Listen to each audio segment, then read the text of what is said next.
नमस्कार, news now में आप सभी का स्वागत है। मैं हूं आपके साथ में बैजू अग्रवाल और मेरे साथ स्टूडियो में मौजूद है सीनियर स्पोर्ट्स जर्नलिस्ट पराग विश्वास। इसके पहले भी हम क्रिकेट को लेकर कई बार परिचर्चा कर चुके हैं और इस समय पूरे विश्व की नज़र जो है आईसीसी वर्ल्ड कप पर टिकी हुई है। एशिया कप में भारत की जीत के बाद जो है भारत के क्रिकेट प्रेमियों की नज़र जो है फिर एक बार आईसीसी कप पर टिक गई है और हर भारतीय चाहता है कि इस बार आईसीसी वर्ल्ड कप पर भारत का ही कब्जा हो। और आज हम आईसीसी वर्ल्ड कप को लेकर जो है पराग के साथ में बहुत विस्तार में बातचीत करेंगे। क्या स्थिति है, क्या होने जा रहा है, कौन से टीम की दावेदारी ज़्यादा है, इन तमाम सवालों को आज जो है हम पराग विश्वास के साथ शेयर करेंगे। हम आपको बता दें कि इस बार जो है कुल 10 टीमें वर्ल्ड कप में हिस्सा ले रही है और पहली बार 2 बार की चैंपियन वेस्ट इंडीज़ जो है इसमें शिरकत नहीं कर रही है, तो ये एक बहुत बड़ी बात है। और दूसरी ओर हम आपको ये बता दें कि इस बार जो है वनडे फॉर्मेट में ये मैच होगा और 50 ओवर का एक खेला होगा। तो पराग, सबसे पहले मैं परिचर्चा शुरू करने से पहले आपसे ये जानना चाहूँगा कि पूरे विश्व के साथ साथ भारत के जो क्रिकेट प्रेमी हैं उनका फोकस जो है एशिया कप के बाद अब आईसीसी वर्ल्ड कप पर टिकी हुई है। दावेदारी की हम बात करें तो भारतीय टीम के बारे में क्या कहना चाहेंगे दावेदारी को लेकर? देखिए, भारतीय टीम का जो स्थिति है अभी बहुत उम्दा स्थिति है। आपने शुरू में ही कहा कि हमने एशिया कप जीता और सिर्फ इतना ही नहीं, रिकॉर्ड ब्रेकिंग मार्जिन से हमने जीता है एशिया कप का फाइनल। हम ऑस्ट्रेलिया को फिर 2-1 से हमने मात दिया अपने घरेलू मैदान में, जहां पे वर्ल्ड कप खेली जाएगी। बहुत महत्वपूर्ण पहलू है ये। हमारे बल्लेबाज, हमारे बॉलर्स बहुत अच्छे फॉर्म में हैं। कहा जाता है ना कि सही समय पे पिक करना, सही समय पे पिक किए हैं। और एक बहुत महत्वपूर्ण पहलू ये है कि रविंद्र जडेजा को हम देखते हैं कि अगर तो वो इस बार आप देखे होंगे एशिया कप में और ऑस्ट्रेलिया के खिलाफ, तो विश्व के चोटी के फील्डर, वही माना जा रहा है विश्व के श्रेष्ठ फील्डर वो है। तो इनको लेके हम जा रहे हैं खेलने। सबसे बड़ी बात यह है कि हमारा जो बॉलिंग है, बॉलिंग कभी भी भारत का बहुत बड़ा एक फैक्टर नहीं रहा था। विनिंग फैक्टर हम लोग कहते हैं कि बैटिंग है, लेकिन इस बार हम लोग देख रहे हैं मोहम्मद सिराज, मोहम्मद शमी, खास करके सिराज ने जिस तरीके से बॉलिंग किया, जब उसने देखा, आप देखेंगे बहुत ही इंटेलिजेंटली श्रीलंका में कि बॉल उतना मूव नहीं कर रहा है 2-3 ओवर में, तो उसने क्या किया, विकेट टू विकेट गेंद डाला। ये जो इंटेलिजेंस है हमारे क्रिकेटर्स में, खास करके इंडियन कंडीशन में बहुत महत्वपूर्ण होने जा रही है। अगर आप रिस्ट पोजीशन देखेंगे सिराज का, शमी का, तो मैं दर्शकों को कहना चाहूँगा कि वो रिस्ट पोजीशन जो खास करके शमी का वो सही आ रहा है, क्योंकि वो इंजरी से वापस आ रहा था, तो ये अंदेशा लगाया जा रहा था कि सही होगा ये नहीं। वो जो सरप्राइजिंग बाउंसर है उसका, ये डिलीवरीज बहुत मैटर करता है, जैसे कि अश्विन का कैरम बॉल, ये सारा डिलीवरीज बहुत मैटर करता है। फिर मैं बार बार ये मानता हूँ, कई लोगों ने ये कहा है, हरभजन सिंह ने भी कहा है, सहमति जाहिर की है हमारे साथ, कि स्काई को हर टीम में रहना चाहिए, खास करके ऑस्ट्रेलिया के खिलाफ, मतलब सूर्यकुमार यादव को, क्योंकि वो एक ऐसा खिलाड़ी है जो कभी भी he doesn't get bogged down by pressure. वो दबाव आप उस पर डाल नहीं पाइएगा, वो ऑस्ट्रेलियन तरीके से खेलता है, दबाव आप उस पर डालिएगा तो और वो निखर कर सामने आएगा। पराग, आपने एशिया कप के दौरान भी आपने जो है भारतीय टीम के स्पिनर को लेकर जो है एक सवाल उठाया था। इस बार चेंजेस देखने को मिल रहे हैं। बिल्कुल, मैंने बार बार ये कहा था कि 3 लेफ्ट आर्मर और वो भी लेग स्पिनर, 2 उसमें फिंगर स्पिनर और 1 रिस्ट स्पिनर, ये वेरिएशन की कमी है। इस बार हम देख रहे हैं कि अश्विन को वहाँ पे लाया गया है, लेकिन यहाँ पे एक चिंता का विषय भी है कि अश्विन को अगर आप देखें, पिछले 6 सालों में उसने सिर्फ 5 ओडीआई खेला है। 2017 में उसको ड्रॉप कर दिया गया था, क्योंकि फिर मैं तकनीक के बारे में बोलूँगा, वापस आऊँगा। मिडिल ओवर्स में जो है अश्विन डिफेंसिव लाइन बॉल करता है, यानी वो पहले ये सोच लेता है कि मुझे मार नहीं खाना है, विकेटें हासिल करना बहुत ज़रूरी है ओडीआई मैचेस में, ये टेस्ट मैच नहीं है। इसका अश्विन का टेस्ट में बहुत अच्छा रिकॉर्ड है, लेकिन ऑस्ट्रेलिया के खिलाफ उसने अपना तजुर्बा का इस्तेमाल किया और हमने देखा कि एक अनुभवी खिलाड़ी को जैसा करना चाहिए बहुत अच्छा उसने खेला। एक बात आपको और याद रखना पड़ेगा, अगर आप दावेदार के बारे में कह रहे हैं, कि अश्विन अकेला खिलाड़ी है जो विराट कोहली के साथ 2011 की टीम, जिस टीम हमारा वर्ल्ड कप जीता था, उस टीम में वो शामिल थे। इसके अलावा अगर आप बोले तो ईशान किशन, ये हमारा बहुत बड़ा यूटिलिटी प्लेयर्स है। ये फैक्टर्स है, वर्ल्ड कप आपको जीतना है तो ये सारे फैक्टर्स पे आपको गौर करना है। जैसे ईशान किशन से आप लेफ्ट हैंड बैटिंग करवा रहे हैं, लेफ्ट हैंड बैट्समैन है, एक्स्ट्रा एडवांटेज है। अब प्रारंभिक बल्लेबाज है, मध्यम क्रम के बल्लेबाजी भी कर सकता है वो, विकेट कीपिंग कर सकता है, अच्छा फील्डर है। इस तरीके का खिलाड़ी अगर आपने रहा तो बहुत इंपॉर्टेंट है। बार बार मैं ये कहना चाहूँगा कि हमारा बॉलिंग बहुत निखर कर रहा है। अगर हम वर्ल्ड कप जीत पाएंगे, हम दावेदार तो है, प्रमुख दावेदार में से एक हैं हम, तो हमारा बॉलिंग के जरिए जीत पाएंगे। क्यों मैं बता रहा हूँ आपको, देखिए मोहम्मद शमी अगर ऑस्ट्रेलिया को रेस्ट्रिक्ट किया, ज़्यादा रन नहीं लेने दिया हमारे फास्ट बॉलर्स, तो हमारे स्पिनर्स भी उनको बैकअप दिया, जैसे कि अश्विन और जडेजा, वो भी उन्हें रेस्ट्रिक्ट किया। ये जो संतुलन है, ये जो बैलेंस है बॉलिंग में, ये बहुत ज़रूरी है। लेकिन 2-4 चिंता की विषय है, हमारी फील्डिंग को थोड़ा इंप्रूव करना पड़ेगा। मैंने कहा था आपको, केएल राहुल को विकेट कीपिंग से हटाना पड़ेगा। आप देखें ईशान किशान को लिया गया है, क्योंकि ये ऑस्ट्रेलिया के खिलाफ भी पहला मैच में उसने मार्कस का आसान सा रन आउट उसने मिस किया था। ये है फील्डिंग, थोड़ा सा 2 कैचेस हमारी ड्रॉप हुई है। क्या होता है कि लाइट्स अगर आपके आंख में आ जाता है तो मुश्किल होता है, लेकिन इन सारी चीज़ों को आपको सही करना है। और एक चीज़ जो बहुत चिंताजनक मुझे बराबर लगता है, मैं शुरू में आज कह रहा हूँ, हम बाद में भी चर्चा करेंगे वर्ल्ड कप जैसे जैसे आगे जाएगा। पिछले 10 सालों में हमने ये देखा है कि भारत आईसीसी टूर्नामेंट सब शुरू बहुत अच्छा करता है, शुरुआत उसका बहुत अच्छा रहता है, बीच में जाके कहीं ना कहीं वो लड़खड़ा जाता है। कारण क्या है? इसका कारण ये है कि होम ग्राउंड का एक अपना प्रेशर होता है। जैसे जैसे आप जीतते जाते हैं, और लोग जब आपको ये कहेंगे कि पिछले कई वर्ल्ड कप से देखा गया है कि 2011 में भारत ने जीता था अपने सॉइल पे, अपने ग्राउंड पे, 2015 में ऑस्ट्रेलिया ने अपने देश में जीता, इंग्लैंड ने 2019 में, और इस बार भारत अपने ग्राउंड में खेल रहा है। और सिर्फ इतना ही नहीं, 18 से 15 ओडीआईज भारत ने जीता है। Last out of last 18 ODIs at home, India has won 15। तो ये जो दबाव होता है, ये बहुत ज़रूरी होता है। और कहीं कहीं पे जैसे कि एकाध जो आप कह रहे हैं ना कि क्यों ऐसा होता है, इस बार इस कई जो कारण मैं गिना रहा हूँ आपको, जैसे कि अश्विन के बारे में मैंने कहा, फिर मैंने आपको कहा फील्डिंग के बारे में, फिर मैं आपको कहूँगा जडेजा के बारे में। आपने कभी जडेजा को गौर किया आपने? चूंकि मध्यम क्रम के बैट्समैन और प्रारंभिक बल्लेबाज जो है 1, 2, 3 बहुत इंपॉर्टेंट स्पॉट होता है। विराट कोहली का है, 4 नंबर का स्पॉट है, केएल राहुल अभी वहाँ पे बैठा हुआ है। ये सारे खिलाड़ी जब अच्छा खेल देंगे, it's okay, not an issue. लेकिन जडेजा माइकल बीवैन का रोल प्ले करता ऑस्ट्रेलिया का। अभी जडेजा के साथ ऐसा है, कितना खराब जडेजा का बैटिंग परफॉर्मेंस आप देखिए। 50 रन उसने पिछले 13 इनिंग्स में नहीं बना पाया है। 27.14 का उसका औसत है, एवरेज है। स्ट्राइक रेट है ओनली 59.93। वो फिनिशर कैसे बनेगा? अच्छा, इसी कारण से हमारे को एक बहुत चुनौती का सामना करना पड़ रहा है और पड़ेगा भी वर्ल्ड कप में। हमारे पास शार्दुल है, हमारे पास मोहम्मद सिराज है, शमी और बुमराह है। हमको एक सिमर को ऑफ करना पड़ेगा स्विमिंग ट्रैक पे भी। क्यों? क्योंकि हम पूरी तरह से जडेजा पे अपना भरोसा नहीं रख पा रहे हैं इस तरह का परफॉर्मेंस के लिए। हम चाहेंगे कि जडेजा बहुत जल्दी जल्दी फॉर्म में वापस आए, इसीलिए हमें शार्दुल ठाकुर को लेना पड़ रहा है, क्योंकि Shardul Thakur is an allrounder. ये सारी चीज़ें हैं, मैं समझता हूँ। और अक्षर पटेल के जाने की वजह से हम तो कह रहे थे कि स्पिनर्स लेफ्ट आर्म नहीं होनी चाहिए, लेकिन एक ऑलराउंडर की जगह मैं बार बार ये समझता हूँ कि Axar Patel is a better allrounder than Ashwin. और अंत में ये कहना चाहूँगा कि भारत अगर प्रमुख दावेदार है तो भारत के पास बहुत बड़ा प्रॉब्लम ऑफ प्लेंटी है। आप खिलाओगे किसको? आप श्रेयस को ड्रॉप करोगे, स्काई को लाओगे, आप ईशान आपके पास है, राहुल है, बुमराह, शमी, मोहम्मद सिराज, कुलदीप, जडेजा, शार्दुल, अश्विन और Hardik. Very important spot. Hardik के स्पॉट को आप कॉम्प्रोमाइज नहीं कर पाओगे, क्योंकि हार्दिक आपका एक्स्ट्रा ऑलराउंडर है। ऑलराउंडर जितना ज़्यादा रहेगा एक टीम में, वर्ल्ड कप वही टीम जीतेगा। बिल्कुल दर्शकों, हम जो है पराग विश्वास से मैं आईसीसी वर्ल्ड कप के बारे में बहुत डिटेल्स में हम जो है बातचीत करेंगे। और पराग जो है बहुत सुंदर ढंग से जो है मैचों का विश्लेषण करते हैं। भारतीय टीम के लिए ये जो वर्ल्ड कप है ये बहुत इम्पोर्टेंट है, क्योंकि एक और जहां भारतीय खिलाड़ियों का उत्साह जो है बहुत बुलंद है, क्योंकि एशिया कप जीत के आए हैं, वहीं दूसरी ओर भारत ही मेजबान है। अपने ही फील्ड पे सारे मैच खेले जाएंगे। पूरा वर्ल्ड कप जो है भारत के मैदान पे ही खेला जाएगा। तो इस दृष्टिकोण से जो है इस बार का वर्ल्ड कप जो है बहुत ज़्यादा मायने रखता है भारतीय टीम के लिए।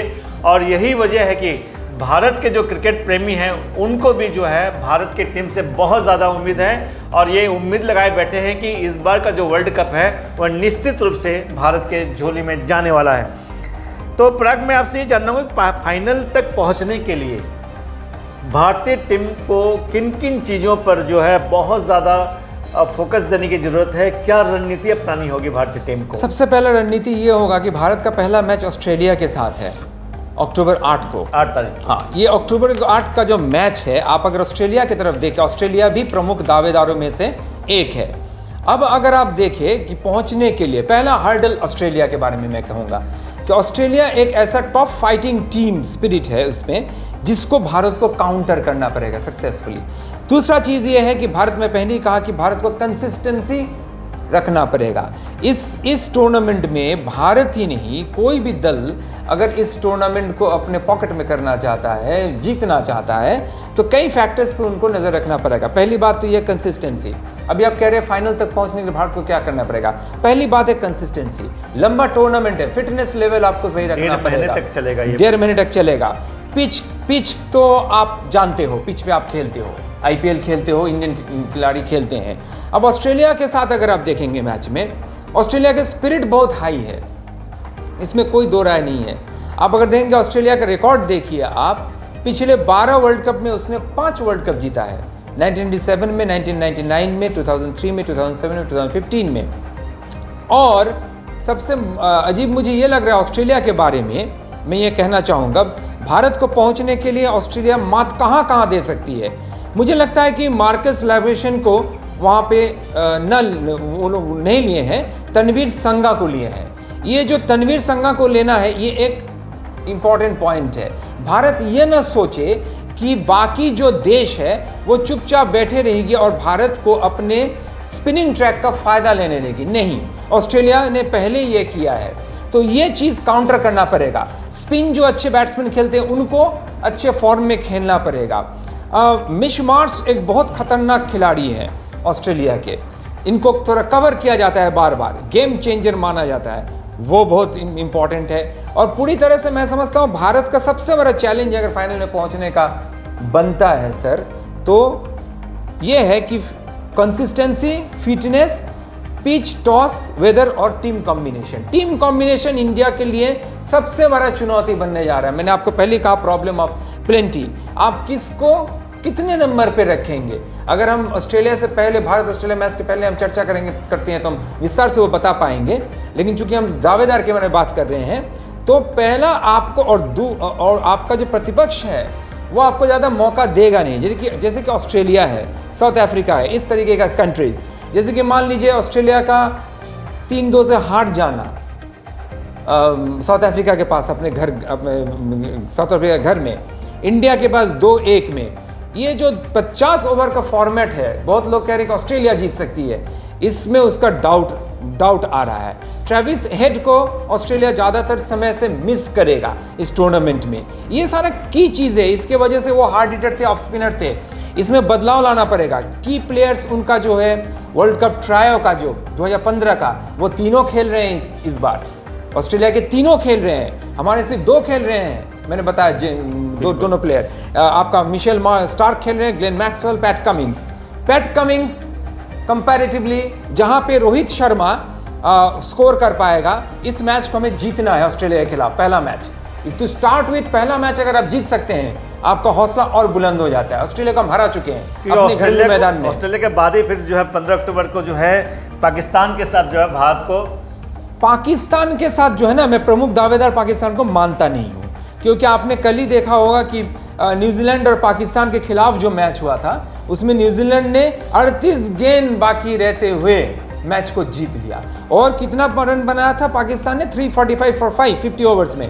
न्यूजीलैंड ने 346 और 5 बनाया है 43.4 ओवर्स में। तो ये आंकड़े बहुत महत्वपूर्ण है। पाकिस्तान कहीं ना कहीं एक स्लम्प में चला गया है।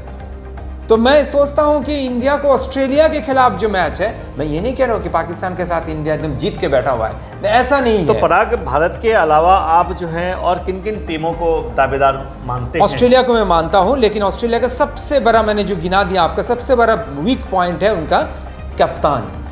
हमारा कब देखिए, कहीं भी आप देखेंगे वर्ल्ड कप जीते हैं लोग, तो कप्तानी बहुत अच्छी हुई या फिर टीम बेहतरीन थी। इमरान खान 1992, आपको याद होगा, ऑस्ट्रेलिया का जो न्यूजीलैंड का जो वर्ल्ड कप था, इमरान खान ने जिताया था। कपिल देव 1983। अब देखिए क्लाइव लॉयड 1975 एंड 1979। तो कप्तान का बहुत बड़ा एक महत्व होता है, बिल्कुल। बहुत बड़ा रोल होता है। महेंद्र सिंह धोनी 2011, तो यहाँ पे हमारे पास रोहित है। तो अगर बात करें न्यूजीलैंड और साउथ अफ्रीका की, तो बहुत मजबूत टीम है, इनके बारे में आप क्या सोचते हैं? जी बिल्कुल, न्यूजीलैंड और साउथ अफ्रीका के बारे में, साउथ अफ्रीका इस टूर्नामेंट के शुरू होने के कुछ दिन तक दावेदार नहीं था, लेकिन साउथ अफ्रीका अभी दावेदार बन चुका है, क्योंकि साउथ अफ्रीका ने अपने घरेलू मैदान में, मैंने कहा आपको कि 2-0 से पीछे था वो, ये सबको मालूम होनी चाहिए। उसके बाद उसने 3-2 से जीत लिया है। और सिर्फ इतना ही नहीं, साउथ अफ्रीका के टॉप जो 6 खिलाड़ी हैं उसमें ऑलराउंडर्स बहुत ज़्यादा है। जैसे कि मान लीजिए मार्को है, मार्क्रम है, मार्को हैंसन है, एडम मार्क्रम है, बहुत अच्छे फॉर्म में है। ऑस्ट्रेलिया का साउथ अफ्रीका का ये मिस कर जाएंगे हम एनरिक नोकिया को। अगर एनरिक नोकिया टीम में होते तो और शक्तिशाली टीम होती। साउथ अफ्रीका, मैं समझता हूँ साउथ अफ्रीका मैक्सिमम सेमीफाइनल तक तो पहुँच ही सकती है, लेकिन दावेदारों में से न्यूजीलैंड को आप मान सकते हैं, क्योंकि न्यूजीलैंड जो है बांग्लादेश में कुछ मैचेस खेला है और फ्रेश है, वो ये कंडीशन जानता है, एशिया कंडीशन जानता है, बहुत स्पिरिटेड है, बहुत ज़्यादा ऑलराउंडर है। और सबसे बड़ी बात यह है कि Kane Williamson is banking the team, जो कि इंग्लैंड के खिलाफ नहीं था। इंग्लैंड के खिलाफ उसका परफॉर्मेंस अच्छा नहीं था, वो की प्लेयर होने जा रही है। केन विलियमसन बहुत इंपॉर्टेंट प्लेयर है उनके लिए। और मैं समझता हूँ कि न्यूजीलैंड भी ऑस्ट्रेलिया की तरह, चूंकि वो एक ही उपमहादेश के लोग हैं, ऑस्ट्रेलिया न्यूजीलैंड। तो दर्शकों, हम जो है पराग विश्वास से आईसीसी वर्ल्ड कप के बारे में बहुत डिटेल्स में चर्चा कर रहे हैं। हम आपको बता दें कि भारत इस बार वर्ल्ड कप का जो मेज़बानी कर रहा है और 5 अक्टूबर को अहमदाबाद में आईसीसी वर्ल्ड कप की शुरुआत होगी और 19 नवंबर को जो है इसका फाइनल मैच खेला जाएगा। इसी के बीच में जो है 15 नवंबर को मुंबई में और 16 नवंबर को कोलकाता में सेमीफाइनल होगा। और सारे मैचों पर जो है पूरे वर्ल्ड की नज़र टिकी रहेगी और भारतीय जो क्रिकेट प्रेमी हैं उनकी नज़र तो विशेष रूप से जो है इस बार वर्ल्ड कप पर टिकी हुई है। अगर हम बात करें पाकिस्तान और श्रीलंका की टीम की, तो इन दोनों टीमों का जो अनुभव है भारतीय मैदान और भारतीय पिच, यहाँ के मौसम के बारे में उनको भी एक लंबा अनुभव है। कितना फ़ायदा मिलेगा इन टीमों को? श्रीलंका को फ़ायदा ज़्यादा मिलेगा पाकिस्तान से, क्योंकि पाकिस्तान अभी डिसरे में है, सारा टीम क्योस में है, बहुत ज़्यादा चोटिल खिलाड़ी हैं, अफवाह हो रही है कि आखिर में फिर चेंजेस हो सकती है। और सबसे बड़ी चीज़ ये, नसीम शाह नहीं खेल रहा है। आपको मालूम ही है कि नसीम, हारिस और शाहीन ये बहुत ज़्यादा उनके बहुत ताकतवर फास्ट बॉलर्स हैं, बहुत अच्छे स्विंग बॉलर्स है। ये नहीं, आउट ऑफ फॉर्म टीम है। जहाँ तक श्रीलंका का सवाल है, हसरंगा नहीं खेलेगा, लेकिन उससे कोई खास फर्क नहीं पड़ता है, क्योंकि हसरंगा के बिना श्रीलंका पाकिस्तान को हरा के क्वालिफाई कर गया था। हसरंगा T20 में ही is a more effective bowler than he is in ODI tournaments. T20 में वललागे एक बहुत बड़ा झटका दे सकता है किसी भी टीम को, जो एकदम युवा खिलाड़ी है दुनीत वललागे, वो जो रिप्लेस कर रहा है हसरंगा को, मैं समझता हूँ ये बेहतर होगा उनके लिए। मतलब हसरंगा इंजर्ड हो जाने की वजह से इट विल बी बुन इन डिसगाइज। तो वो ऑलराउंडर भी है, बहुत परफेक्ट ऑलराउंडर है, राइट हैंडर है, बॉल बहुत अच्छा टर्न करता है और इंडिया राइट हैंडर्स के लिए, और चूंकि राइट हैंडर्स के लिए टर्न ज़्यादा करता है तो इंडियन राइट हैंडर्स जो है उनको खेलने में थोड़ा सा दिक्कत आ सकती है। एक टीम को हम बिल्कुल नज़रअंदाज कर गए हैं अभी तक हमारे चर्चे में, जो वार्म अप मैच खेलने जा रहा है इंडिया के साथ और खेल भी रहा है। शायद वर्षा के लिए हम जब स्टूडियो में आज रिकॉर्ड कर रहे हैं वो मैच शायद शुरू होने वाली है, हमको पता नहीं है। इंग्लैंड, इंडिया के बाद सबसे बड़ा दावेदार इंग्लैंड है। सिर्फ एक चुनौती इंग्लैंड के पास है कि इंग्लैंड इंडिया के कंडीशंस में क्या उसी तरीके से खेल पाएगा जिस तरीके से उसने इंग्लैंड अपने कंडीशन में खेला था। होल्डर टीम है, चैंपियन टीम है, इंग्लैंड ने जीता भी था वर्ल्ड कप, पिछला वर्ल्ड कप 2019 में वो अपने घरेलू मैदान में वो मेज़बान था जब, अब भारत मेज़बान है। कहानी कुछ और हो सकती है, लेकिन फिर भी England is a very strong team.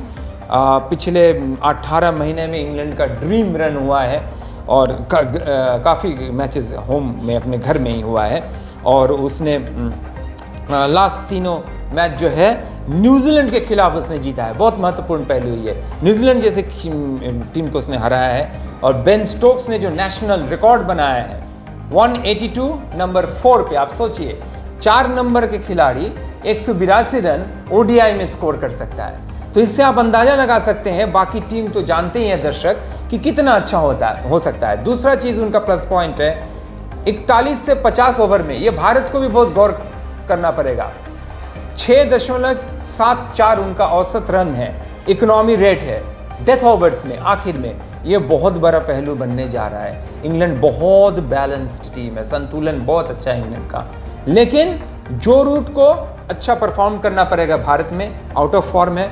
Adil Rashid और मार्क वुड को मैच फिट होना पड़ेगा, जो हम बार बार कह रहे थे एशिया कप समय कि केएल राहुल को और बुमराह जैसे खिलाड़ियों को मैच फिट होना पराग, मैं जाने से पहले जो है एक सवाल पूछना चाहूँगा, हालांकि बहुत जल्दबाजी हो जाएगी ये सवाल करना कि भाई कौन पहुँच सकता है इस बार फाइनल में, कौन कौन सी टीम जो है फाइनल में पहुँच सकती है? 4 टीम जो सेमीफाइनल में पहुँच सकती है वो मैं पहले आपको बोल देता हूँ। बिल्कुल। इंडिया, इंग्लैंड, ऑस्ट्रेलिया, न्यूजीलैंड और न्यूजीलैंड, बिल्कुल।